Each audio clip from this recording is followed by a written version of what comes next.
How are you? Good. My name is Prince Gomovilas. I'm the acting director of the Master Professional Writing Program here at USC.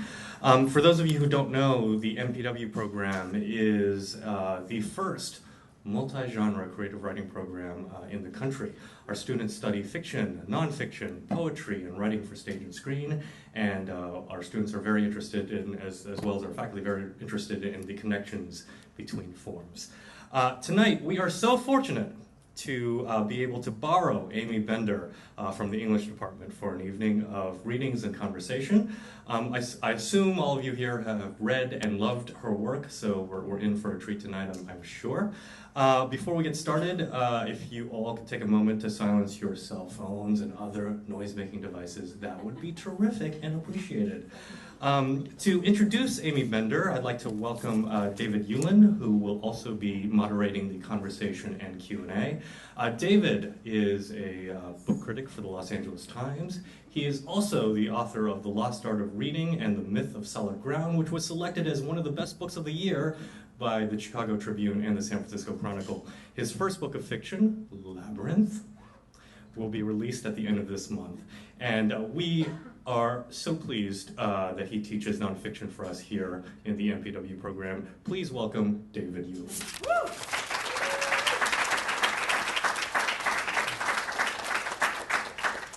Thanks, Prince. I'm also particularly excited that Tampa Bay has beaten Baltimore, and the Yankees are beating the Red Sox, for anyone who cares about the American League East. All right, so it is my duty to introduce Aimee, which is fun because I've known Aimee for a long time. I think we first met after her first book, The Girl in the Flammable Skirt, came out, and I did an interview for the UCLA magazine. We were both sort of involved with UCLA, and I've been an admirer of her work ever since. I had the privilege of publishing one of her stories, Job's Jobs, which we talked about in Core the other week in my collection, Another City. I've read the books as they've come out and admired them. I promised I would keep the introduction brief because there's no point in listening to me when you can listen to her.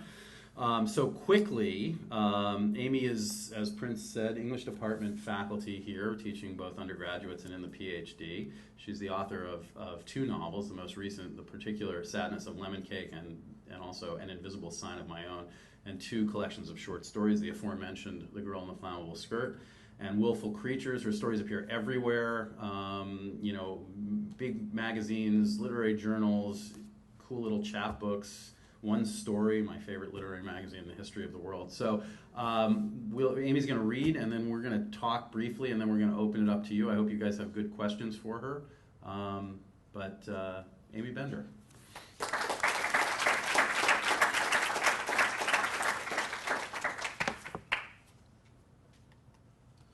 right, is that on? Does that sound on? All right, good. Thank you, David. Such a pleasure. Nice to be here, and I feel so pleased that the MPW program used my book in this class. I feel totally honored by that. So, thank you.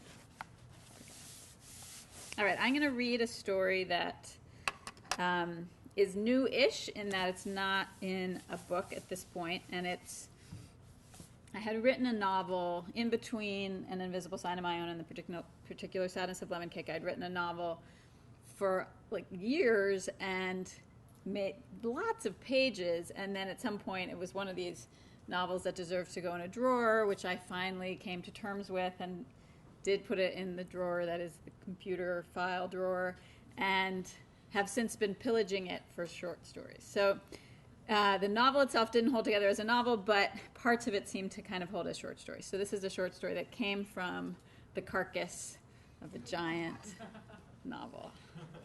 So it was like 400 pages, and then there were 20 or 18 pages. So it's called Faces. On an unusual day during my childhood, my mother showed up at school and asked me questions about myself. I was 12 or so then, and generally I found my own way home. Bus, walk, bike, hitchhike. I hardly recognized her car waiting there by the flagpole with all the other mother cars until she honked and beckoned me inside. I'm not supposed to talk to strangers, I said at the window. Get in, William, she said, pushing open the door. How is school? Why are you picking me up? Get in, she said, pushing the door open more. I have to pause for a second because I realize there is something for you to know that's visual. So, sorry to interrupt the flow of the story, but at the end of the story, I will try to lower my voice. There are these asides at the end that are indented in a slightly smaller font and in parentheses.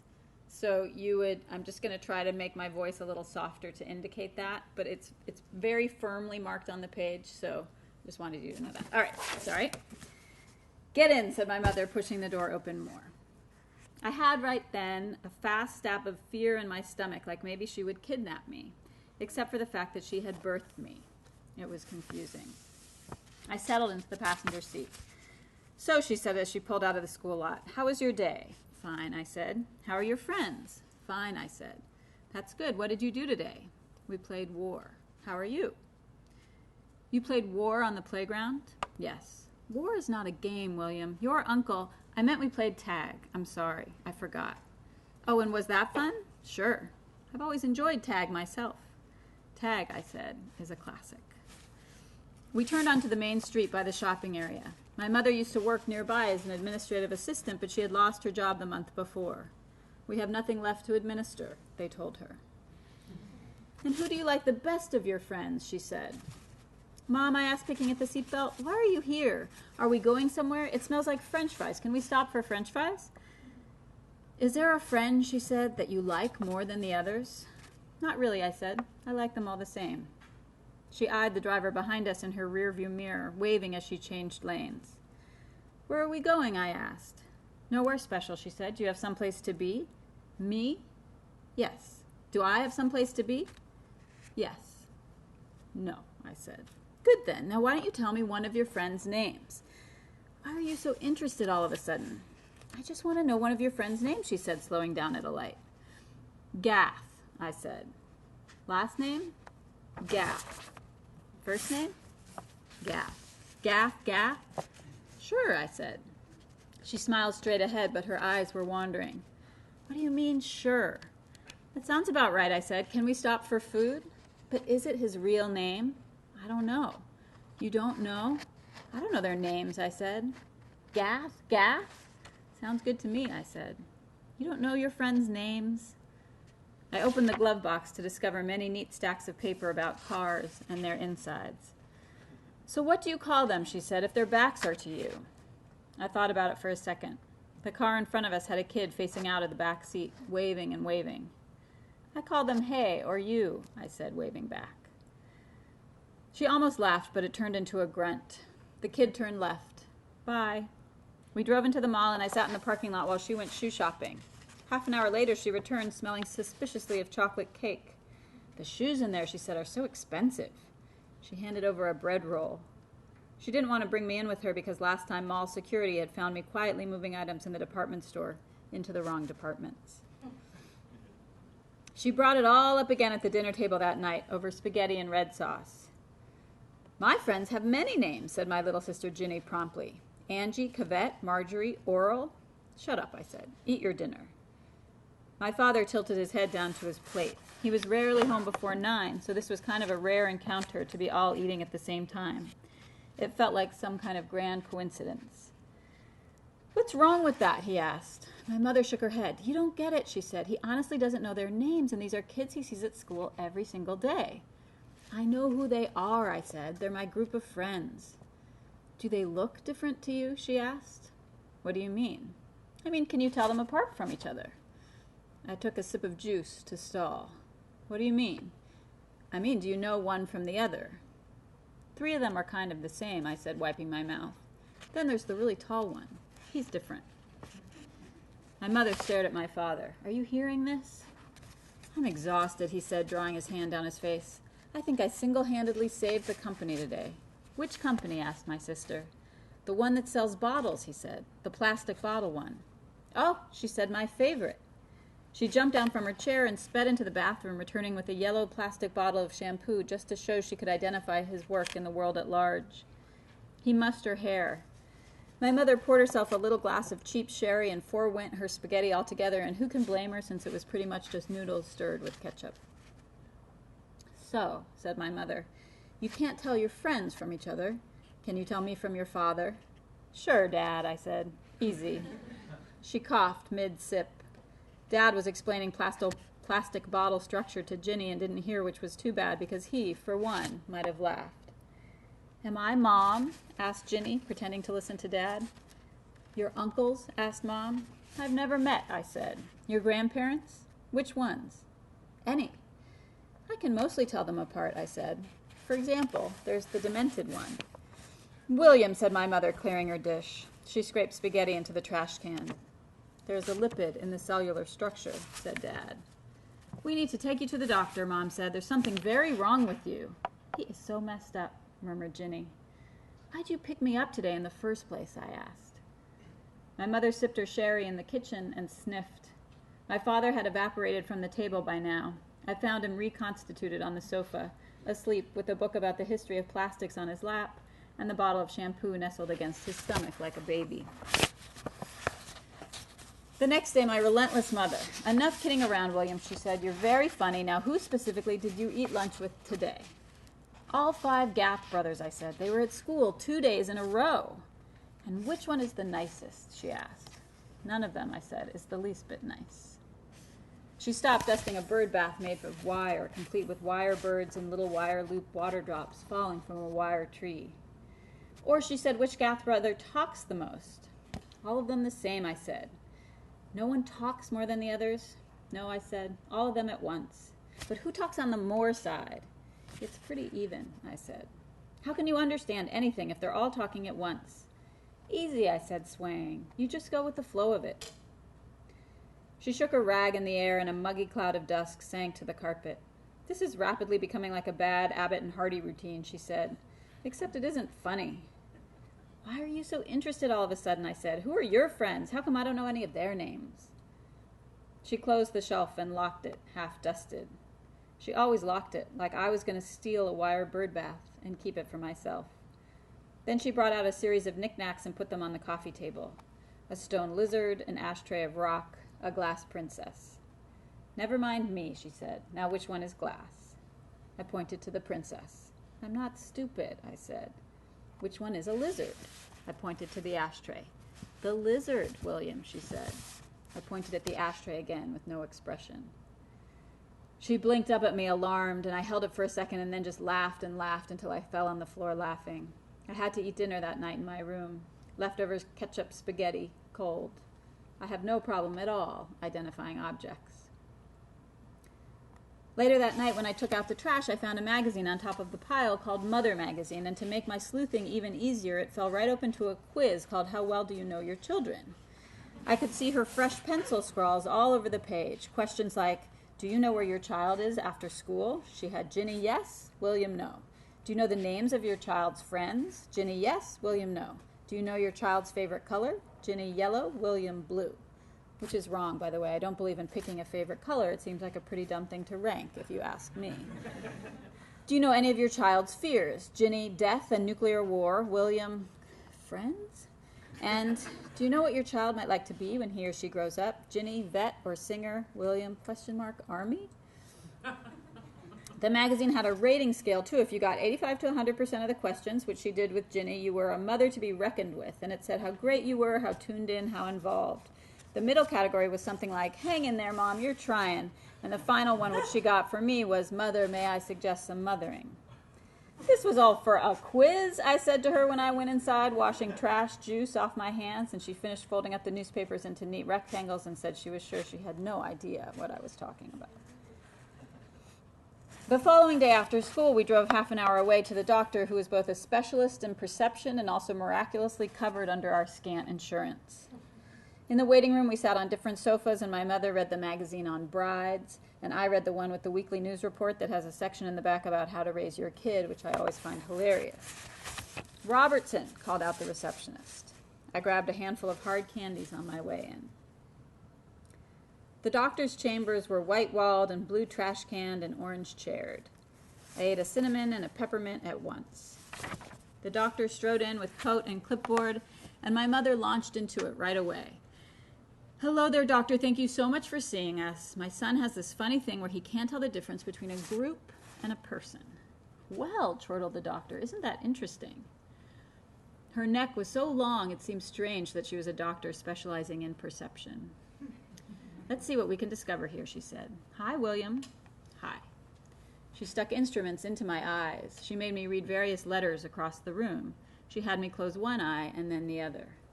"His vision is fine," she said after 10 minutes. "Ah," said my mother. I chomped down on a butterscotch and a little shard of gold sugar flew up and stuck on the doctor's white coat collar. "Sorry," I said. She brushed off her coat and put a few slides up on the wall and had me explain them. "Does the line appear to be wavy? It's really straight. Does the circle above appear to be smaller? It's really the same size as the one below." "But doesn't everyone have these perception problems?" I asked, after identifying both the witch and the young girl in the same drawing of a face. "True," she said. Sure. But they're fun to look at, aren't they?" She turned the slide projector off and rummaged in a drawer, returning with a photograph of a group of people.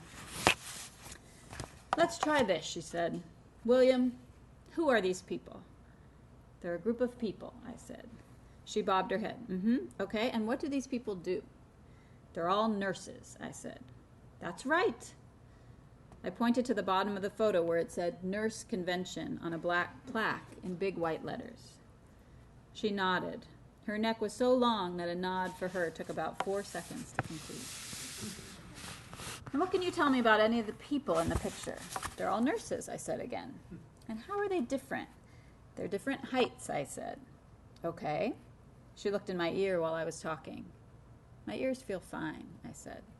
"She's checking your balance," whispered my mother, sitting perfectly still in a stiff orange chair in the corner.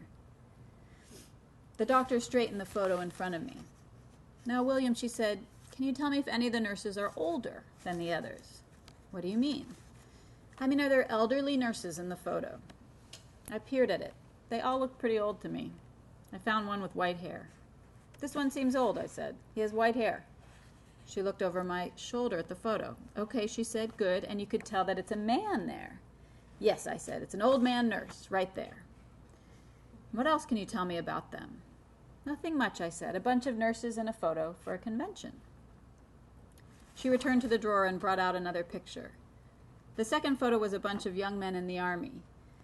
"Soldiers," I said, pleased with myself. I could tell from the camouflage clothing. "Okay," she said, "and?" "And what?" "And how are they different?" "What do you mean?" I asked. "From each other? They're all soldiers." "For example," she said, "are some happy?" I looked at it again. They were moving around, some of them. "Sure," I said. "I suppose some are." "Can you tell?"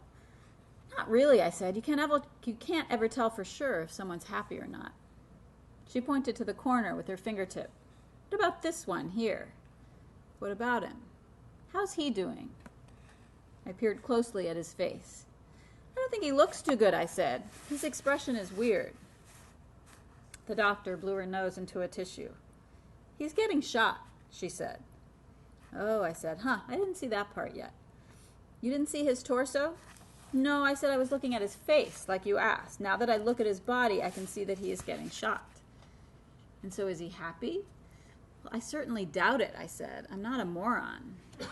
"And are any of them dead?" I looked again at the photo. It took me a long time. Several of the soldiers were lying down. One of the ones lying down had his face in the dirt. "This one could be dead," I said after about 5 minutes, "but maybe he's sleeping." She unscrewed the earpiece from her instrument and took the photo out of my hands. "Thank you, William," she said. Fine, let's take a break and try something else for a minute. Of your friends at school, whom do you like the best?"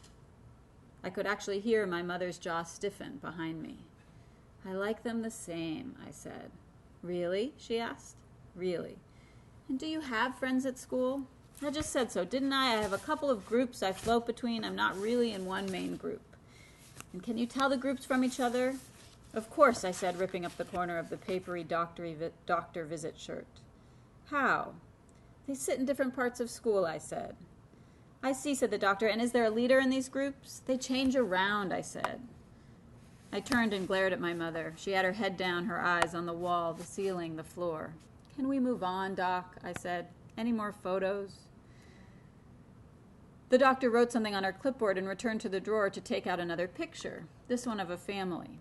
I wasn't sure why she had all these group pictures in her drawer, but maybe she saw people like me all the time. How about them? She asked. Yes?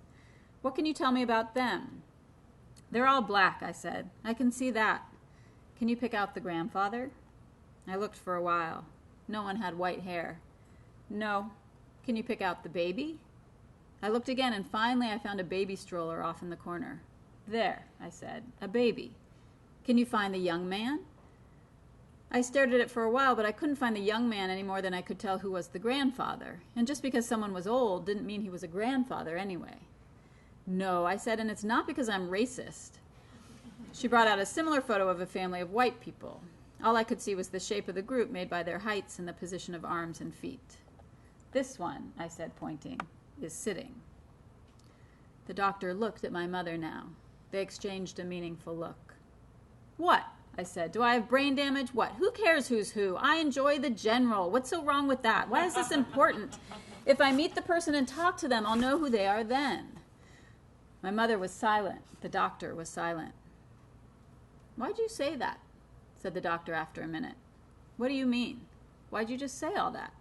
Because I hate snap judgments, I said. The doctor folded her arms. But how did you know? She asked. How did I know what? How did you know we're making snap judgments? I unwrapped another candy, green peppermint. No reason, I said. My mother gave you a look. Now the doctor leaned against the wall, so you could see her look. What do you mean, I asked. Didn't she just give you a look? Yes, Mom said. I gave her a look. But you could see your mother's look, said the doctor. Why? Why? You can't see an old man. You can't see a soldier getting shot. I know my mother's face, I said. Can you see it now? I looked over. Truth was, I couldn't really see her face. I could see big red lips because she was wearing lipstick because she likes to look nice for doctors.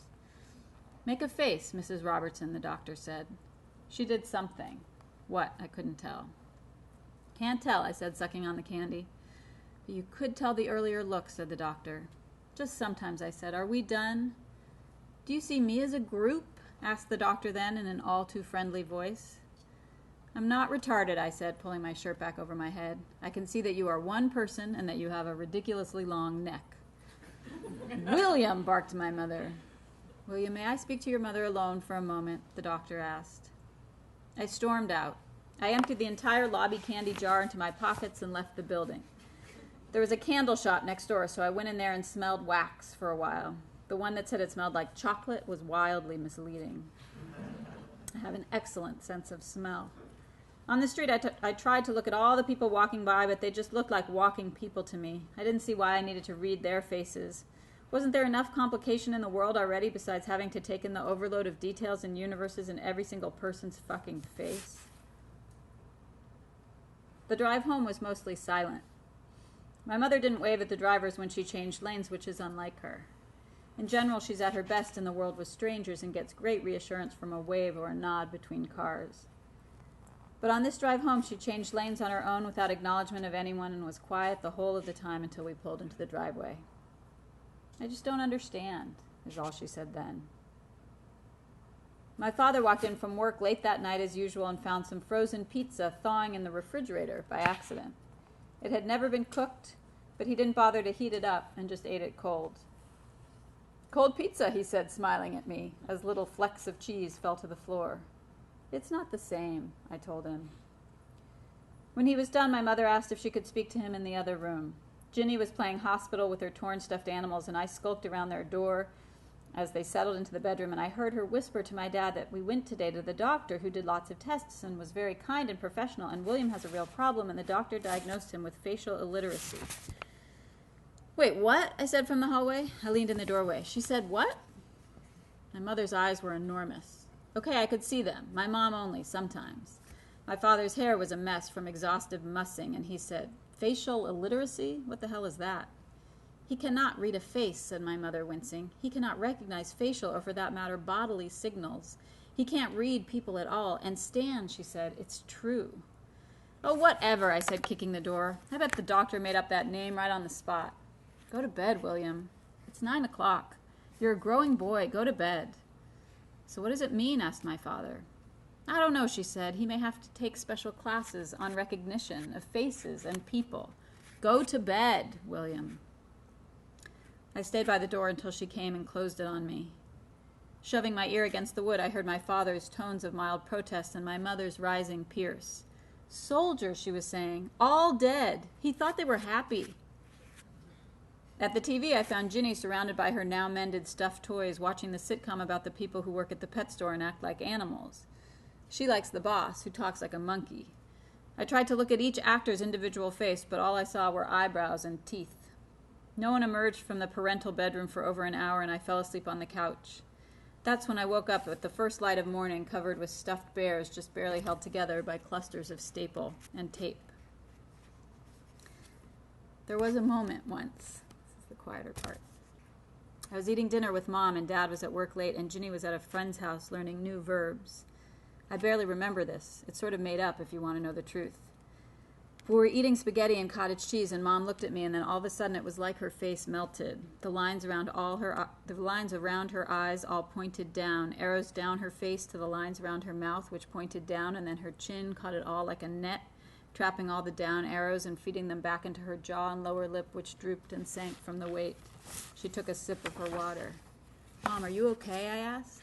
Sure, she said. Why? For about a month, I went to classes across town taught by the long-necked doctor. They involved me and her in a dark viewing room looking at the huge slides of babies' faces, crying and laughing, and I had to tell her which was which. The doctor was stupid because she kept using the same set of slides, and each time she'd tell me which was which, not realizing that every slide had a small gold number embossed in the corner. I just made notes on my leg. 14 is laughing, 13 is sneezing, 12 is crying, 11 is sleeping, etc. Within 2 weeks, I got 8 out of 10 on the test. I missed 2 on purpose, and she seemed very pleased with both of us. Let's see how you do for now, she said, and she let me have my Saturday mornings back, which I used to climb roofs and mess with people's TV antenna. I was walking to school with Ginny. She was telling me about her verb project, where she's gathering underappreciated verbs and putting them to use. Look, I'm sauntering to school, she said, doing a little trick with her feet. She tilted her head to the side for a second, and she's a few years younger than me, and when she squinted, putting her lips to one side, for a second I thought she looked hot. I'm making this up. She's 10. She crossed the street and yelled, "Behold you later," over her shoulder.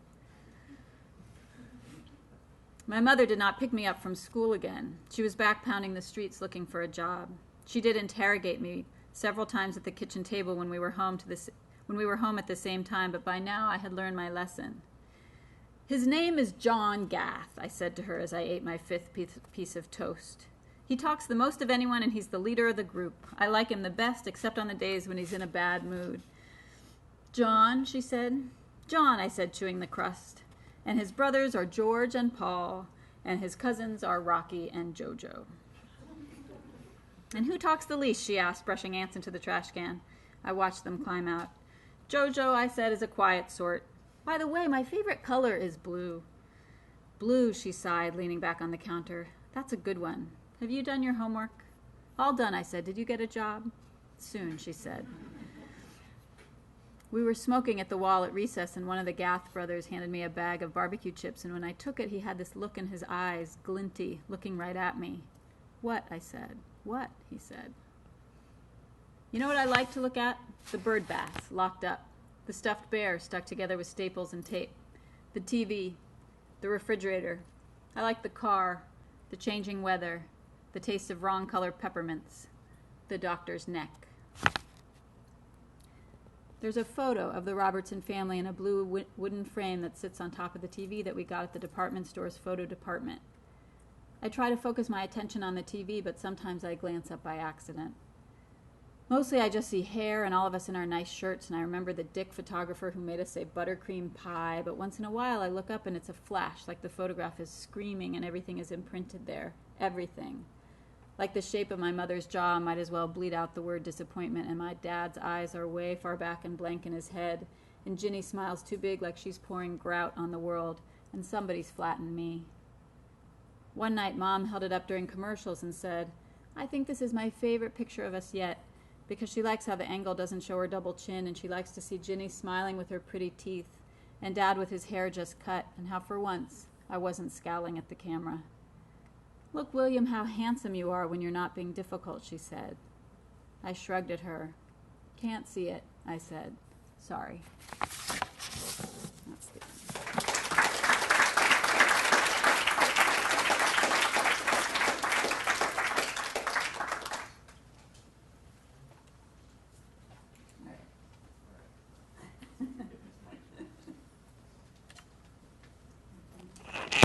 Okay. Oh, wow. Yeah, very nice. There we go. Look at that. All right. So we'll talk for a little bit, and then you guys can ask questions. So it occurs to me, listening to that story and also thinking about your other work, that one of the key things you're writing about is what people want in some way. And I wonder, how conscious that is, and if that's, if you think that's, if you're even thinking about that, or if that's part of a conscious process. I mean, it's not really, but it's nice to hear, because it's one of the writing questions that tortures me, is when they say, "What does your character want?" I've always found that confounding and hard to... I won't ask you that. Yeah, I mean, I don't know, but I just, because it's not how I think necessarily, but I do think what drives people and what people desire is really interesting to me, and what can be seen and not seen, I guess. Yeah. When we talked about Willful Creatures in class, one of the things we talked about was that the stories are both fantastic in a certain way, or phantasmagoric in a certain way, but also really, really grounded in reality and physical detail. And I wonder, this story seemed that way too, and particularly in terms of William's inability to kind of make sense of physical detail. Can you talk a little bit about that? That balance. That balance, yeah. I mean, I think like Garcia Marquez is like one of these great teachers of that, where his whole MO is kind of how to make these incredible magical landscapes that are so grounded, so you really feel that it all makes sense. So I feel like I love reading that kind of thing and learning from that. But I think there was also there was some point, I feel very drawn to writing about something magical, and there was some point where I realized that it felt like I was making the writing easier on myself, because something magical tends to be extremely physical. In fact, I was trying to think of all kinds of magic in the world other than ESP. They're all physical. Like, they all have a physicality in the world, and that's what makes them magic, right? If someone flies, if someone, I don't know, what are some magic things? Turns into a bird, if someone... Cast a spell. Cast a spell, right. It sort of comes out of their hand, or there's a wand, or like, so some... And so I think what's nice about that is it allowed me to not think about meaning and to focus on the grounded details of the magical element or the strange element. And then meaning, if it's something that's working, and a lot of times it's not working, but when it's working, meaning kind of, charges in and attaches to it, but I don't have to know what that is. Mm-hmm. So I think the groundedness ends up being a crucial way to keep myself from thinking thematically, and magic becomes a way to allow it to be really grounded. So for me, if I was writing a story that was absolutely realistic, it might be harder to know what to do with people, but if there's someone at the table who has a hand of fire or has an iron head, then my whole preoccupation can be like, how do you put on a shirt with an iron head? And like, how did he come out of the body of the pumpkin head? And that's my job. Right. And then I can give it to reader and be like, your job is to figure out what that's about. I mean, not that intuitively it has to feel like it makes sense to me. There are many, many times it doesn't, but that if it intuitively does, then I can trust that. Okay, you've just opened up about 36 questions. Let's Let's talk about the iron head a little bit, because right. we talked Okay. about that Yeah. story in class. How did that story come about? Where does the iron head come from? I don't know. I have to think for a second. I mean, so pumpkinheads have a wonderful literary history. I read about them first in the Oz books. Right. Jack Pumpkinhead, great character. The Oz, there's the Wizard of Oz, but then he has 11 others that are equally good, if not even better. And Jack Pumpkinhead is sort of made out of parts, and a spell is put on him, and he becomes a sort of, walkable guy. And then Robert Walser in grad school, my friend Glenn Gold gave me a wonderful Robert Walser story about a pumpkinhead that's like 2 pages. But I had no idea that Walser wrote about it. Yeah, it's like it's a beautiful little pumpkinhead story. There's a singer I love named Jane Siberry who has a great song, Good Night, Sweet Pumpkinhead. So the pumpkinhead has meaning, like culturally, I don't know what, but there's something about that image. The non-sinister image, there's the scary jack-o'-lantern, but there's the sweet and sort of misshapen, skinny body, giant head, pumpkin head. Right. So that was Linus's great pumpkin, right? Right, exactly. Yeah. It was giving gifts. Yeah. So I think the pumpkin head started first, and then where did Ironhead come out of that? I don't know. I don't know. Let's go back to the magic for a second. When you first started writing, were you always drawn to sort of writing stories that spun out of the natural and into a kind of magical landscape? When you first started writing stories, did you begin writing more, let's say, quote-unquote, realistic stories and then branch into that, or was that always what drew you? I think when I was initially writing, I was drawn to that. And then when I felt I was going to take it more seriously, I thought that I had to not do that anymore because I wasn't sure if it would be considered serious fiction. Right. Was this in college and grad school, or I was at what in point? college. I was because I would take some writing classes, and they were strange stories. But I think it was post college and kind of that figuring out what to do. And then when I applied to grad school, and then going into grad school, it felt like, well, now I have to try to be John Updike. Right. And it did not go well. Did not go Yeah. well. I think he's an admirable writer, but yeah, he was good at being him. So how do you? What was the leap that that allowed you the confidence to pursue that vision? Well, there was a very tangible experience where I wrote very short pieces, and I was in a workshop where we had maybe like a 25-page limit, and some of my stories were 6 pages, so I would often turn in 2. And because I was like, here's my John Updike story, which I could feel was work for me, but I was like, look at my John Updike story. And then I had a little extra space, so I'd be like, here's this other one that I wrote. And in my mind, I knew that I liked the second one better, and it often had some kind of skew. Right. And then it was a shock, like a very pure shock to me that a couple times in a row, the peers and the teacher in the class would say the second one is obviously so much more your voice. Right. Like somehow I hadn't taken that in. So that was suddenly incredibly freeing. So then I kind of abandoned John Updike. Probably a useful thing. It So was a good it's all call. a matter of kind of understanding what your voice is, and then kind of growing into your voice, or accepting your voice, or not resisting your voice. Yeah, before I had a teacher, Judith Grossman, who was very supportive of fairy tales, and so that, I really did not feel like I could talk about fairy tales as an influence and feel like that was an okay thing to say. I felt like I had to say, all Dostoevsky and not, Right. the Andrew Lang fairy. And Dostoevsky, great too, but that they're... So she was very supportive of that, and the rest of the class was just a really eclectic group, so it felt like there was suddenly this feeling of what makes a literary story is much more complicated than I had ever known or thought. And that's, I think in teaching too, a lot of it is what are your true reading loves? Because I think at this point everyone is kind of a high-low culture mix. Right. So how do you really admit to and find what those are? I think now they become increasingly accepted, but for a while the comic book lovers were unable to say they loved comic books. And still are in some. Yeah. To some extent. Right? Yeah. But less. I think. Right. But then you see what happens if you read Shakespeare in comic books. How does that start to shape who you are, and grow up in Idaho, and all these different kinds of things. Well, this raises a really interesting question, which I think about a lot in terms of the relationship between all of us. But since you're on the hot seat, the relationship between you as a reader and you as a writer. Mm-hmm. Can you talk a little bit about that? Sure. Any narrowing, or just in any way that I want to... Let's see where you go. All right, okay. I think the thing I feel is there are 2 kinds of reading experiences. There's a kind of... And maybe they're similar to okay.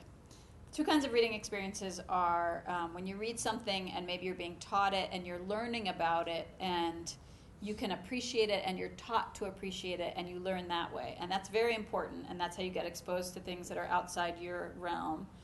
but it takes a different kind of effort to sink into you. And then there's certain reading experiences that I think everyone has where for some reason you feel like the book goes into you. It just enters you. And those are the books I think that influence style kind of profoundly, because you sort of take it in and it comes out through your own way. And in some ways maybe I think there's a parallel to the writing process in that there's a kind of writing free-for-all with a first draft or something where a voice can come out and then you come in with craft and tools and then you shape it in the same way that a book that maybe you're not drawn to, you need an access point into. So, I mean, I guess I feel like reading is huge, but that it takes a while to find those books. Like you have to be exposed to a lot of books to find the books that are your big loves that you read and you feel like this book is changing the way I think about language or story. It's teaching me, and it's true for all art too. I mean, I put movies in there as well, and it's so thrilling. It's a thrilling. What were the books that made you want to be a writer? I mean, there were a lot of them. I guess it's different at different ages, but like so there were all these magical land books as a kid, but there was some point in adolescence that my mom, who did a lot of modern dance and would take me to a lot of modern dance, thought I would like the Theater of the Absurd playwrights, so gave me The Bald Soprano by Ionesco, or even gave me Waiting for Godot, which I didn't understand, but I loved the image of two guys in a tree on a little hill, and and just to be like, this is so strange, and they were all these incredible permission givers. Or Bald Soprano was so funny and strange, and it's kind of perfect for like a 14-year-old, because I could get all the humor, and the people doing all these weird things, and it was abstracted, and I think there was something about something slightly abstracted that really spoke to me. So those were maybe some early things. Well, I want to ask quickly, you brought up at the beginning that you wrote a novel that didn't work, that you're cannibalizing for short stories. Brilliant, a good strategy, I think. But I feel like that's a good question or that's a good subject to talk about in a room full of students. Like, what happens? You published a novel already, as well as a lot of short stories, so you knew how to write a novel, and this novel just didn't work out. Can you talk a little bit about the process of it not working and how you became aware of it not working and what that was like? Yeah, I mean, it's interesting because in retrospect, I could think about it and see that there was a kind of forcing, gritting my teeth, feeling like, I want this to work, feeling about the whole book. And was it all about this family? Yeah, and it was all him, and that was part of the problem too, is it was like he kind of did the same thing a lot, and I liked to listen to his voice, and then he would just do another thing, but it didn't have a kind of momentum or thoughts I remember thinking that only in retrospect seem highly suspect, like, I'm going to give you my manuscript, and by the time you get to like 217, I think it'll start to kick in. That was sort of felt like that was an acceptable thing to tell someone, and so I think there was a feeling of pushing it and forcing it, which to me is a big clue that it's not working. And so that the better space is feeling like it's messy, but I'm interested, and there isn't a kind of tightness. Okay. Yeah. And then the last question I'll ask you before we turn it over to these guys is, can you talk a little bit about just your process of, when you sit down to work, what do you have in mind? Do you have anything particular in mind? How intuitive is the process? How conscious is the process? What's it like for you sitting at your desk? So for me, it's the way that I like to work is to make the structure extremely conscious and the structure of the time. Mm-hmm. So I started in grad school writing an hour and a half in the morning, and then I've extended it basically to 2 hours.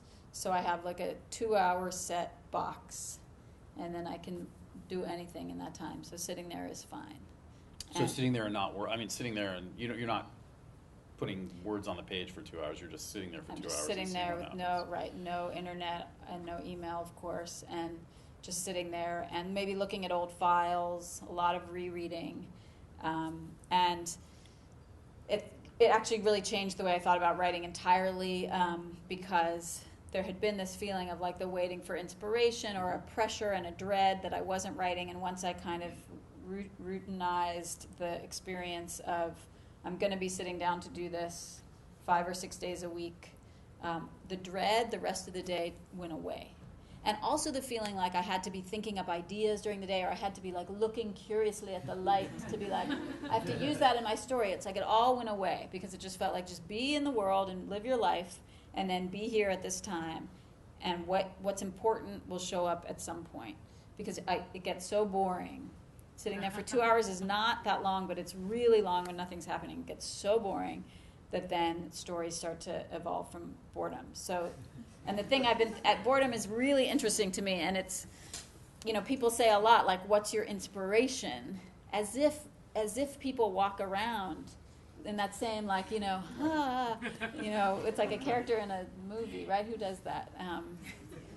Inspiration comes from boredom. It's the thing that comes after the state that is flat, comes something that fills in that space. And the quote that I really like is from this British psychoanalyst Adam Phillips, who says, when the kid says, I'm bored, he's sort of saying, it's a waiting space, that the urge is to fill that boredom and be like, here, do this. And instead, if we can all tolerate the bored space, which is hard, then he says something like, the child is waiting for himself. Mm. And so if in the boredom, if you're waiting for your own self to show up, your own something, then I think work does happen. Right. But really, I mean, there are many times that the idea of like mopping the kitchen floor sounds alluring, like just right. gorgeous and that's wonderful. That's how my family knows if work is not going well. If Right. I come home and I'm doing the dishes, or I'm like, oh, your work is going well today. Right, exactly. But you will, even at the end of 2 hours, even if you're rolling, you'll stop, I will. right, and then hold Right. it over for the next day. Yeah. And Yeah. is that? Yeah.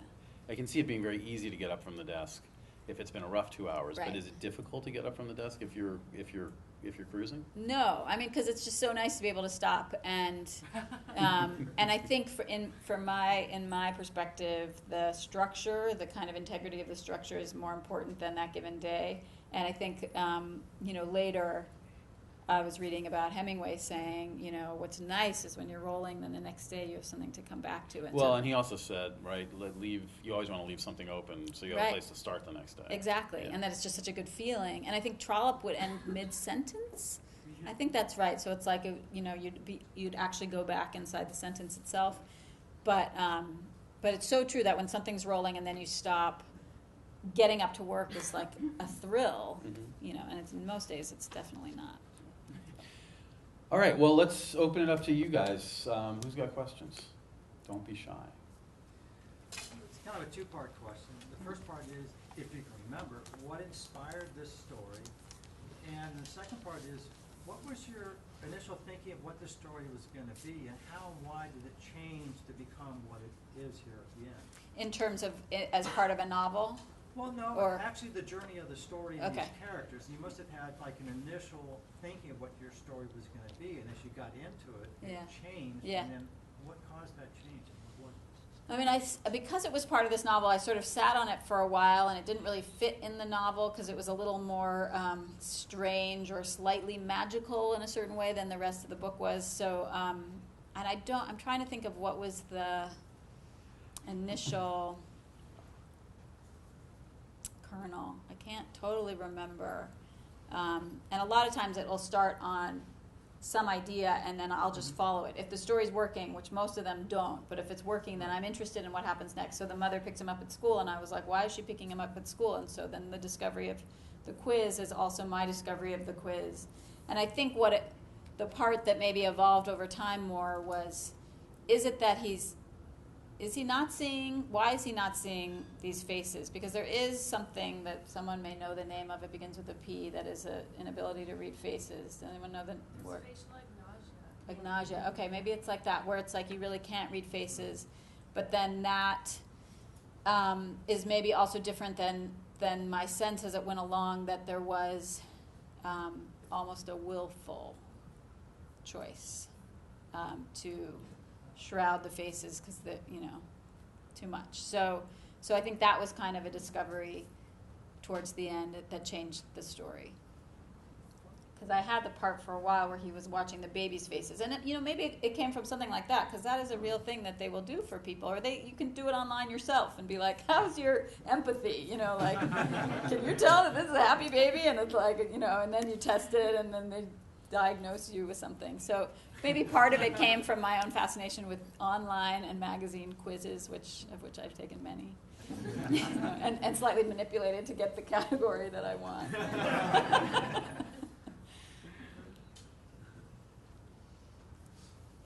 you find that, I notice that humor runs through the stories in an effortless way. Thank you. And how effortless is it for you to infuse your stories with humor?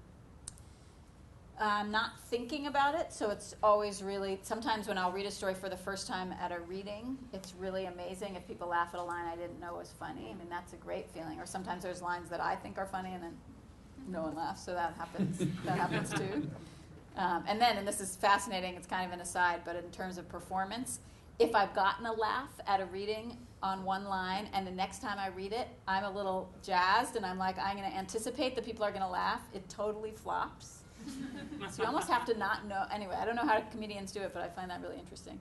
But I will say that writing every day, the schedule and the routine of writing every day was when my writing got funnier. And I can't say why that is, except it relates again to something in that boredom piece, as opposed to when I was writing, when I kind of felt like it was a lot more kind of lush and sweeping and a little more kind of self-indulgent in a certain way. Like, I like lush and sweeping when it works, but mine wasn't really working. And there was something about the routine that gave it a little different push. I guess two parts then. Debbie Land, was that inspired by something? And also, how many drafts do you go through? Do you come out and do one or two or three, or is it very on the story? So, I'll answer the second part first, which is that it's hard to know in our computer world anymore how many drafts there are, right? Because I reread a lot, and so I'm constantly going through the file, the Word doc, and clearing stuff out in a way that in the olden days, they were marking up the typewriter page, the onion skin or whatever. So, so many, I think many, and Carolyn C. has a great quote of, she likes to be able to read something through without wincing, and that's when she knows she's kind of gotten through the draft enough times. And I'll also see places that I want to know more and places where I feel I could cut back, or there are even like a couple lines of dialogue in there as I was reading it, and I thought, oh, I want to pull, that repeats, but I didn't hear it till now. And with Debbie Land, and it's unusual for me to have something that came from something real, but I remember being in junior high and there was a girl who I just had very mixed feelings about, because she was she both really wanted to be popular, and she also was, so she was kind of in the social climbing situation, but she also was disdained and or treated with disdain, and so she was treated poorly, but she also was hooked into the system. So I felt mixed about her already, and then someone, like the tough girl, came into the locker room and said something like they were going to beat her up, and it terrified me. It was terrifying. But I think what was also terrifying is I had ambivalent feelings about this girl. It wasn't like she was someone that I just immediately wanted to run to protect. I felt mixed about her. I didn't think she should be beat up, but I felt like there was something complicated going on, and I think that made it scarier, because it felt like, what do I do with that mixed feeling? I should only feel, like I must rush to protect her, but it was also like she was sometimes kind of mean, like she just wasn't the angel person, as sometimes bullied people really are. She was a really complicated figure, so I think that moment and its complexity, I didn't know how to manage it. And I don't think they ever did actually beat her up. I think it was just a tough girl's threat. But I think it stuck with me enough to think about ultimately taking on that point of view, but also hopefully that all the characters in that story are complicated to me. It's a bullying story, but it's also, Debbie's complicated, and Debbie goes off to live her own life, and her name isn't even Debbie. All that stuff hopefully makes it not just the good and the bad. Yeah, sure. Are But there any it was, questions? it was freaky writing that story in certain sorry. ways. Yeah. Anybody on that side of the room? Because I'm blocked by this podium. So yeah. Sure. So writing is such a solitary activity, but eventually, sooner or later, it has to go out into the public. And so how does that work for you? Do you have a writing group, or do you show it to friends? Or? Yeah, when I was in graduate school, one of the reasons I actually wanted to stay in Southern California, because I went to grad school at UC Irvine, is because there were a lot of wonderful writer friends that I made that stayed in the area for a while, and I felt like there was a writing group that was forming, and I grew up in LA, so then I wanted to try to live in LA as an adult, but it also felt like it was suddenly a new literary LA to me, this access point via these friends through grad school, and then the kind of literary LA at large. And then, yes, a few of those people, we've just, stayed readers for each other for now like 16 years, which is a long time. And it becomes, it's not regular. It's like we'll give a big whole chunk of something and then get some feedback.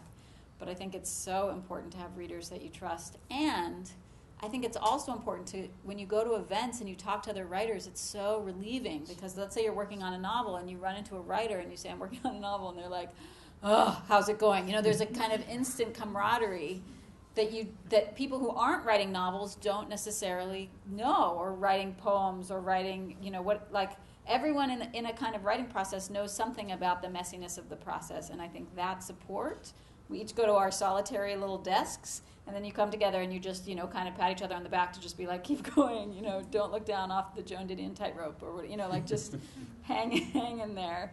And that's very helpful too. I was just wondering if, like you mentioned earlier, how you found your voice and it was a liberating thing for you. And I was just wondering what the process was to really find your voice, because I feel like I don't really know what my style is or anything like that. Yeah, I mean, it was, I guess, both liberating once it felt like something was rolling, but before then it was kind of terrifying, because I guess I just felt like I didn't know, there was a lot of kind of what's the type of writer that will be respected, but also what do I want to write, and there was kind of a clash in me about that. So, I mean, that's where I would say, if you can think about what speaks to you in terms of what you read, what speaks to you very, very deeply, and sort of admit to that. I think sometimes, I don't think it's true for everyone, but sometimes there's a resistance to admitting whatever that love is, because that can guide something about what you might want to write. The more you that's in it, the better for voice, I think. But usually everyone's voice is like a mishmash of elements, Yeah. Yeah. Something like that. He's doing this. Did he point? I was wondering how you strategize about publishing, because it sounds like you have a box. You figured out how to write consistently. Do you have like a certain amount of hours a month you figure out where to publish, or because you're not only doing books, you're doing magazines and chapbooks, as you mentioned? I mean, when I was initially sending out stories a lot, because now mostly that happens through my agent, though still I do a little bit myself as well, but I always, I would have that protected 2-hour time that was kind of the murky writing time, and then I always kind of enjoyed filling out envelopes, because it just felt like a completable task. It was very different. So I think that felt like I was participating in some kind of big dialogue in the country about, journals and writers, and I would get my rejections and put them in my file and talk about wallpaper and all that stuff. And so I think there wasn't a time set aside, but I think it just felt somehow helpful to have that task. And now I think it's more like if I'm working on a book, I'm just sort of focused on that book. And the chapbook stuff will sort of, I'll hear about something or someone will email me, and if there's some way that I can make that work, I will, because I really like, it's been a great era, I'd say. When did McSweeney start? I mean, Like late 90s, right? No, wait, the book came out like early 2000s, maybe like around 2000, Yeah. 2001, something yeah, like like that. a decade of people. I mean, it's not like that didn't happen before, but I think there's been a huge rush of loving the book as a beautiful object. Well, there sort are all of- these cool, like Madras Press. Exactly. I mean, they're Madras just Press these is beautiful amazing. little books, you know? Yeah, and they give money to nonprofits. Like just this idea of book as object. So it's. I think it's also a technological response. So it's like we have the Kindle, but then we also have like tons of gorgeous tiny chapbooks. So it's like there's a split. So I just like supporting that in any way that I can because I think it's neat,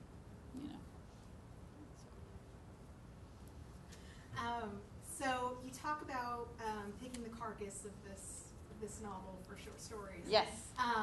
And does it ever go the other way? Do you ever have, because you kind of mentioned too that sometimes you see in a work where you want something to expand. Yeah. Does a short story ever expand into a larger world, or does it expand into a novel, or so worlds are so neatly contained without being explicit that I wonder if that ever bleeds into something larger.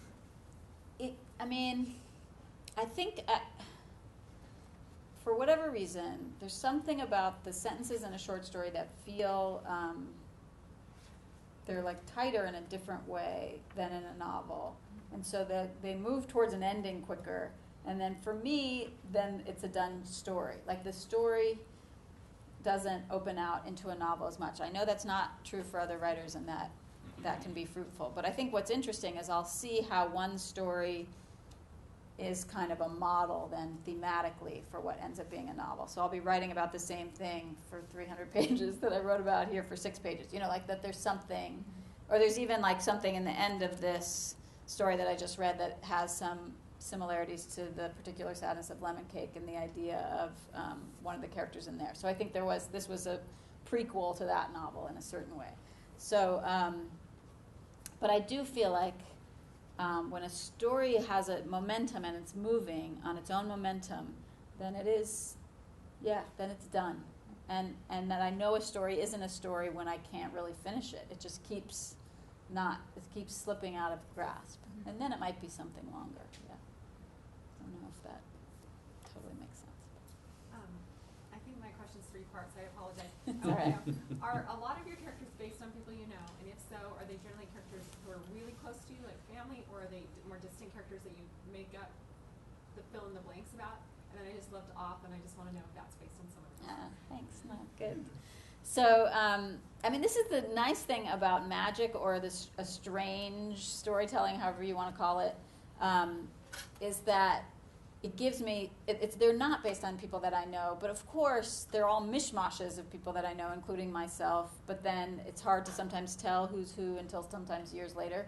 But I think one of the reasons I'm drawn to any kind of skewed storytelling is I feel like I can talk about something more honestly than I would if it was a more realistic portrayal of someone who might recognize himself, which for me, we were just talking about this at dinner in terms of like how do you do that. I think I get self-conscious with that. So there's something about the costumes of kind of hiding that's helpful for me. But, yeah. So, and then Off is a sequel of a story in my first book called Call My Name, and it was a millionaire's daughter story. And, yeah, I just wanted to write about a millionaire's daughter. And I think in the same way I find writing, this goes back to voice, like one of the, I think I felt I like the idea of writing about characters that were very different than me and didn't have some, were going to do things that I might not do. And it was so fun to follow them around. So it was fun. She's a character who's not worried about other people's feelings. And I'm a person who tends to worry about other people's feelings. And it was so fun to be like, stepping on everyone's feet. Like it just felt like incredibly enjoyable to write. And so I so recommend trying that, Or sometimes I'll find if there's something in myself, like maybe this is one of the things in Off that I do remember is I was going to the bathroom or something, I was leaving whatever, and someone, brushed by and I said that thing that a lot of us say, which is, oops, sorry, and just felt so annoyed at myself, like, why do we say oops, sorry, and why do I say it in a little high voice, and I just felt annoyed at myself, and just like, shut up, and why don't we say excuse me anymore? And this whole thing of oops, sorry, just feels so and then I was like, okay, then I'm going to make a character who's aggravated by that, which is something in myself that I'm aggravated by, but then who also steps on everyone's feet and doesn't apologize, and that felt really fun. So that's why if there's a little thing about yourself or about other people that bugs you, that's totally fruitful writing territory. Like, deeply fruitful. Pet peeves. As I reveal my hatred of myself saying, oops, sorry, you know. The 2-hour window that you've given yourself, Yeah. how long ago did you establish that? How long have you been keeping that? It's been like 17 years. Yeah. Yeah. It's been a huge, huge help. In the back. There was a story in Willful Creatures, and I will pick your ribs out of. Oh yeah. And then also in the particular Sadness of Lemon Cake, where the speaker really explores this other, very vibrant character who has some mysterious problems. And I was wondering how you developed that, and also which came first, the speaker or the subject?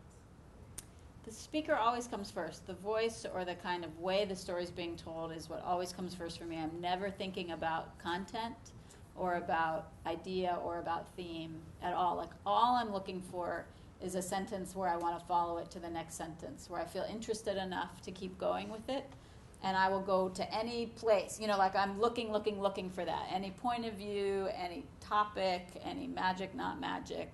So for both of those, I think it was more about, I'm interested in this voice, so I'm going to follow it. And in terms of one character kind of or a character sort of exploring a more mysterious character, was that how you were saying it? I mean, I don't know, other than, I guess this feels like maybe not a very satisfying answer, but it feels like that's one of the experiences of being human, is that we are both connected to each other, and then we confound each other all the time.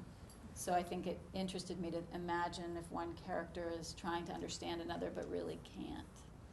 But maybe on some small level does, and the dynamics of that. I don't know if that quite answers, but. Go with students. Okay. I just noticed when I was reading the book that I felt like your imagery was rendered with a poetic sensibility, and I was wondering how influenced you are by poetry and whether you've dabbled, or have dabbled makes it sound like I'm casualizing your writing, but whether you've done any writing of poetry. I love poetry. I've always loved poetry.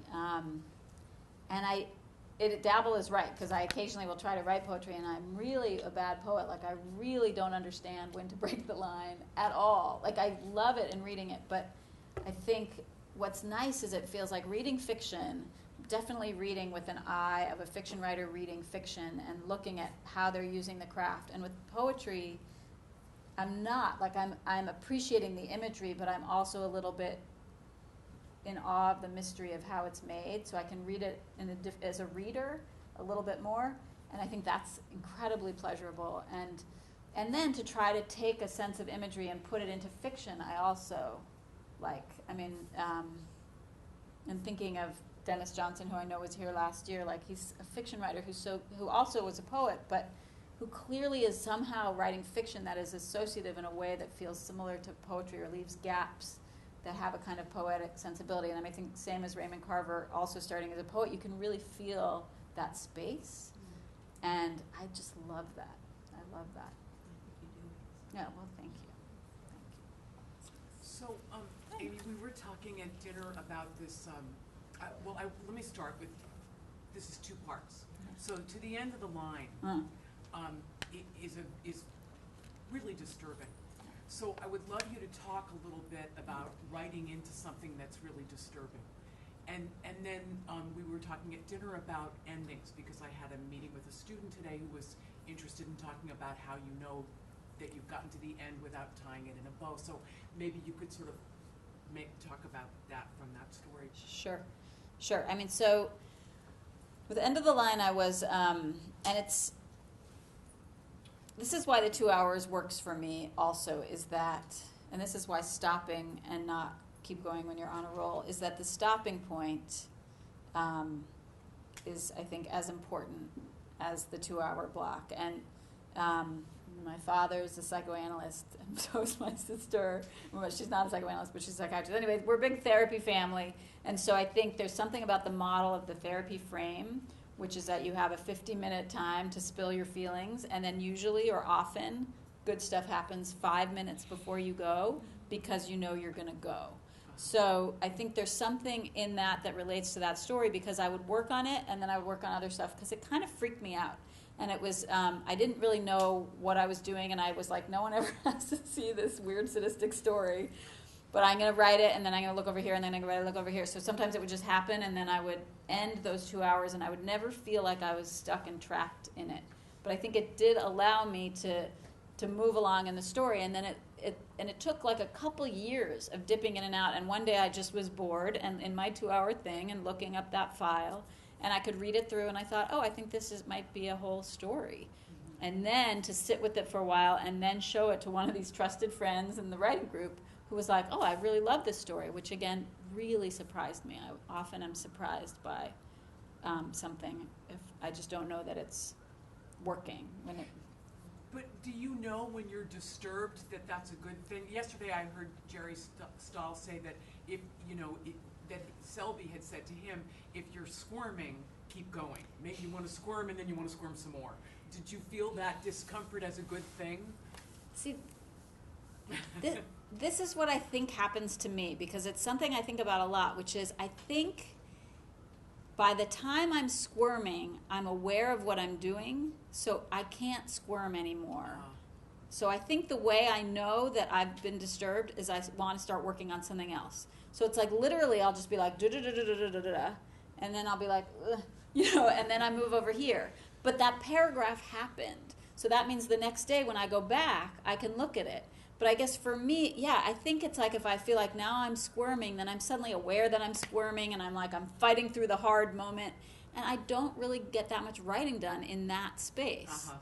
It's all in a slightly distracted space where I don't know exactly what's going on. It's not like I'm out to lunch, but I'm following the story, and maybe there's like literally one sentence that goes a little deeper than I expected it to go. And then it just can sit there for a day and then go back. So End of the Line happened like that, where it was just sort of in these stages of following what felt to me like the logical progression of what would happen if a big man brought home a little man. I mean, I felt like that's what would happen. So, but I didn't want to stay with them.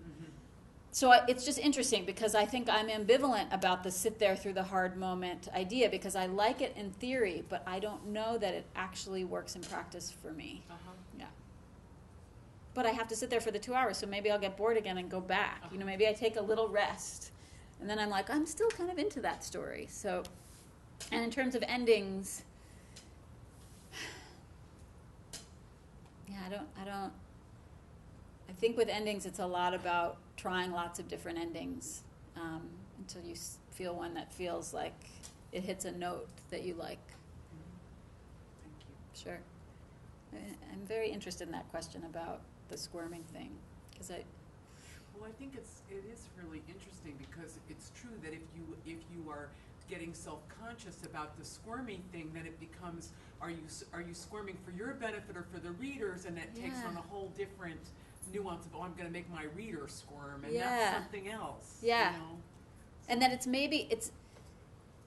if I feel restless, but it's not connected to the content of the story, then maybe I can stay with the restlessness. But as soon as I'm aware that the content is bothering me, then I think it's hard to act. It just has become totally conscious at that moment. Right.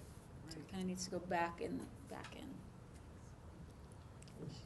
Just related to that question, are there any things that you don't like to write about, or feel you're sort of afraid to write about when you're tackling subjects or something? Well, I think what's nice about writing is no one ever has to see it. I find that really comforting, actually, that it is extremely solitary, and so ultimately, no, I think there is stuff that I'm afraid to write about, but there isn't anything I wouldn't try to write about. Because then, and most of the time it doesn't really work. I mean, so it's all, I mean, I think I feel hungry for finding something that is interesting, so then I'll kind of try it. But sometimes, I'll try to be like, here's the shocking thing that I'm afraid to say, but it doesn't really work. It's like, you can try that, but I'm just wanting any kind of sentence that has life to it. So in that way, everything's up for grabs, and no one ever has to look at it, and that is comforting. One more question? There was a hand up in the, yeah. So sort of similar to that one in terms of literary biases and knowing that you're having to see it. Do you feel like, since your work is this synthesis of high and low culture, do you feel that you're ever put into a ghetto, or maybe like you're afraid to, or maybe perhaps I'm more asking for like the younger Aimee Bender being afraid to go into something where people may have, like, have you seen pushback for the sort of low element of the writing? No, I mean, I think it's a time where people, I mean, of course there are readers that like the style that I like to write in and readers that don't, but I think there's sometimes people will say like, well, do you feel that you have to write the same as your last book because people like that, or do you have to write something different because you have to stretch and all that stuff? But it's again, it's like I like the idea. Like I like the idea that I could say, well, now I want to write a very different kind of book because, as a stretch, I'm going to now write a giant historical novel. But I can't do that. So it's like there's whatever it is that drives me to write is entirely about finding some sort of sparky thing on the page and following that sparky thing. And I can't control what that sparky thing is. I really can't. I really have tried. It's really like, again, there'll be 10 stories on the counter, on the broiler or whatever it is, the stovetop, and most of them just die out. So it's just like the one that I follow is the one that is working, and it does reflect something about me at whatever stage, and hopefully as I grow, the stories change and grow too. I mean, I think I like to think that that's true. But yeah, I think even if there is pushback, it doesn't matter. It can't really matter. So I think there are other writers who are much more in control and charge of content in terms of saying, now I want to do this. Or I think in an interview with Sheila Heti, she was saying something like each book she wants to be really different because she kind of gets tired of the book style before, so then she writes something totally different. And I read that and thought, oh, that's so interesting, but yeah, how do you know it's going to be totally different? Yeah. So. Well, thank you, Aimee. All right. Thank you, Aimee. All right, thank you so much.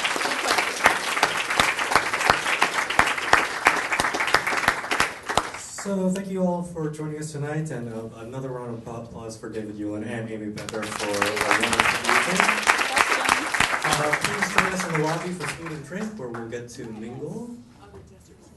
Other desert cities. What do you want me to say? The lottery is over tomorrow.